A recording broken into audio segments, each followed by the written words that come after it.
Panic at the Disco has released a brief statement announcing the firing of their guitarist, Kenny Harris, due to what they claim is a personal matter. Their statement reads, "Touring musician Kenny Harris will no longer be performing with us because of a personal matter." The tweet racked up over 9,000 likes in just about 10 minutes, and there were many people who were confused about what the personal matter might be, but apparently over the last few days there have been allegations floating around on the internet regarding some conduct of Harris online with particularly very young fans. It's important to note here that these are allegations at this point and they should be treated as such. Everyone deserves a fair chance to defend themselves. We're not here to tell you what happened. We're just explaining the situation. So with that said, on September 20th at about 1 p.m., a user on Twitter wrote, "I really do love Panic at the Disco, but Kenneth Harris needs to be called out." So here's a thread about my experience with him.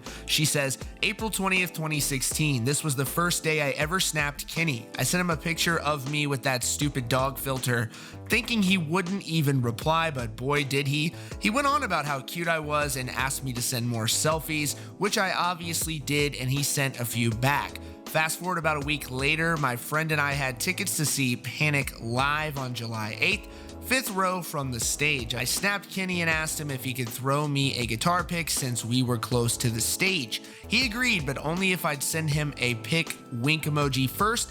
Me, being the dumb 16-year-old that I was at the time, asked him what kind of pic, hoping he wanted another selfie. Not that that's any better, but nope. He replied back, surprise me, wink emoji, kiss emoji.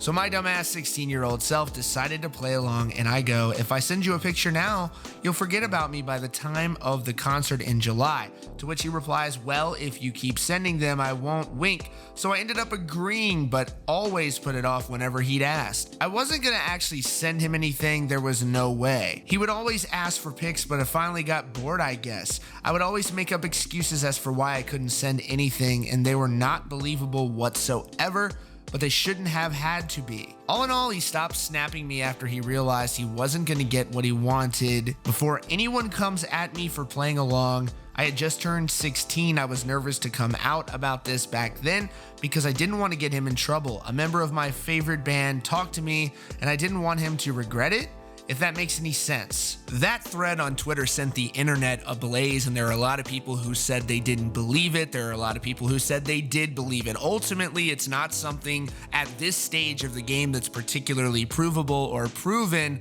but regardless, this is the only thing that people are pointing to for the personal matter that Panic at the Disco is referring to in that statement, which caught a lot of people by surprise who were unaware of what had been surfacing on the internet over the last couple of days. So far, there is no statement from Kenny himself, but we will let you know if he does actually release anything or if anything is sent our way. That's all for now. Don't forget to subscribe to Rockfeed with notifications on so you don't miss out about breaking hard rock and heavy metal news around the clock. Thanks so much for choosing Rockfeed, and we'll see you all very soon.